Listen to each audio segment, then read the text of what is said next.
Clip number 526۔ اس clip میں انشاءاللہ آپ قرآن پاک کی سورہ ہود کی آیت نمبر 44 سے لے کر 46 تک کی تلاوت، ترجمہ اور تفسیر قرآن صراط الجنان سماعت فرمائیں گے۔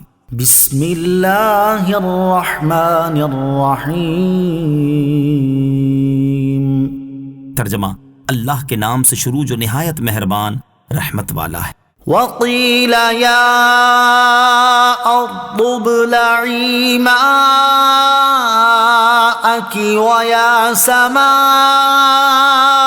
اقلعی وغیض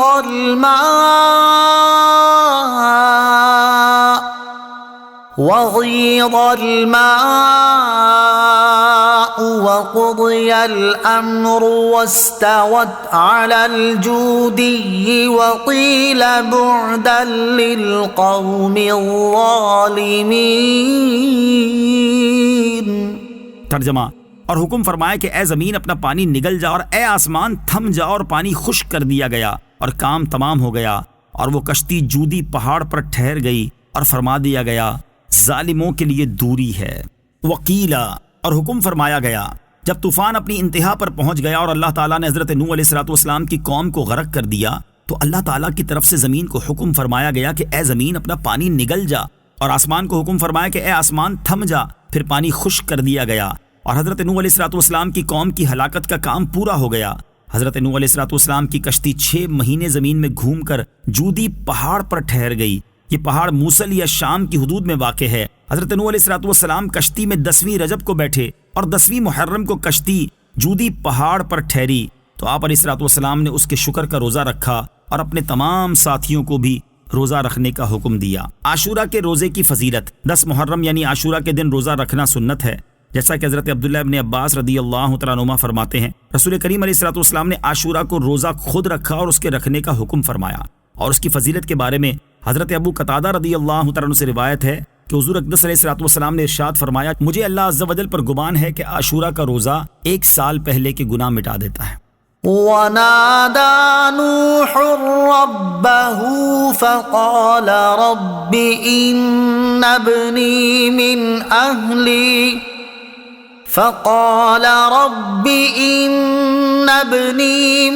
أَهْلِي وَإِنَّ وَعْدَكَ الْحَقُّ وَأَنْتَ أَحْكَمُ الْحَاكِمِينَ۔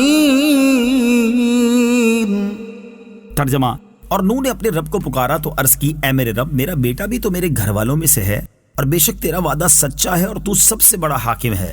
وَنَادَى نُوحٌ رَبَّهُ، اور نوح نے اپنے رب کو پکارا۔ جب حضرت نوح علیہ السلام اور ان کے بیٹے کنعان کے درمیان لہر حائل ہوئی تو آپ علیہ السلام نے اس کی نجات طلب کرتے ہوئے اللہ تعالیٰ سے دعا کی، اے میرے رب عز و جل، میرا بیٹا بھی تو میرے گھر والوں میں سے ہے، اور تو نے مجھ سے میری اور میرے گھر والوں کی نجات کا وعدہ فرمایا ہے۔ بے شک تیرا وعدہ سچا ہے اور اس وعدے کے پورا ہونے میں کوئی شک نہیں۔ بے شک تو سب حاکموں سے بڑھ کر جاننے والا اور سب سے زیادہ عدل فرمانے والا ہے۔ شیخ ابو منصور ماتوریدی رحمۃ اللہ تعالی علیہ نے فرمایا کہ حضرت نوح علیہ السلام کا بیٹا کنعان منافق تھا اور آپ کے سامنے اپنے آپ کو مومن ظاہر کرتا تھا۔ اگر وہ اپنا کفر ظاہر کر دیتا تو آپ علیہ السلام اللہ تعالیٰ سے اس کی نجات کی دعا نہ کرتے۔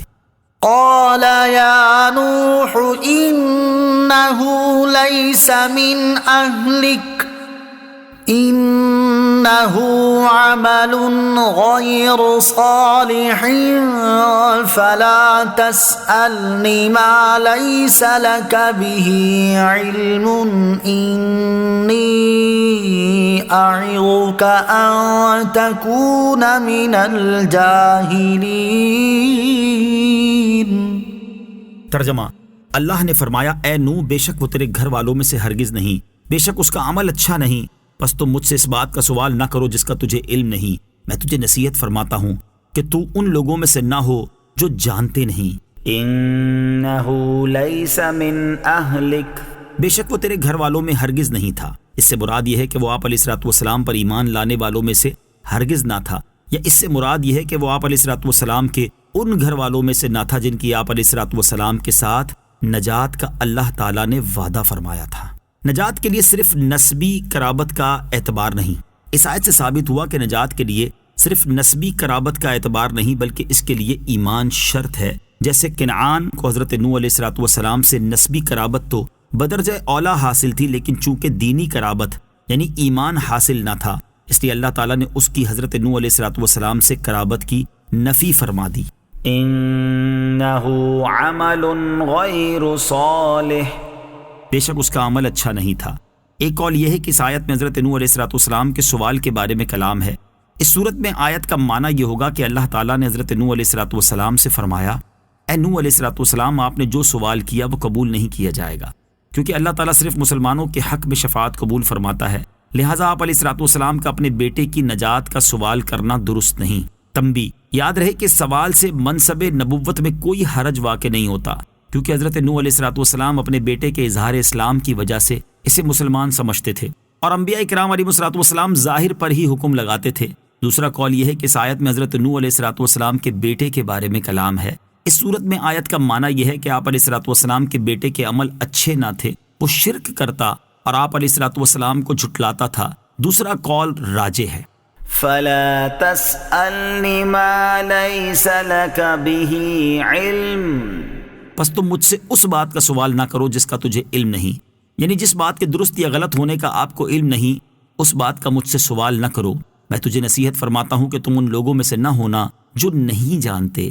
علامہ صابری رحمۃ اللہ تعالی فرماتے ہیں، اللہ تعالیٰ کے حضرت نوح علیہ السلام سے کیے گئے اس کلام میں نرمی و شفقت کا اظہار ہے، گویا کہ اللہ تعالیٰ نے حضرت نوح علیہ السلام سے ارشاد فرمایا کہ اے پیارے نوح علیہ السلام، آپ کا مقام بہت بلند ہے، اس لیے آپ کی شان کے لائق یہ بات ہے کہ آپ علیہ السلام صرف اسی کی نجات کا مطالبہ اور شفاعت فرمائیں جس کے بارے میں نجات کی امید ہے۔ وہ لوگ جن کے بارے میں آپ نہیں جانتے کہ ان کے بارے میں شفاعت قبول کی جائے گی یا نہیں، تو ان کی نجات کے بارے میں آپ کا سوال کرنا آپ کے مقام و مرتبے کے لائق نہیں۔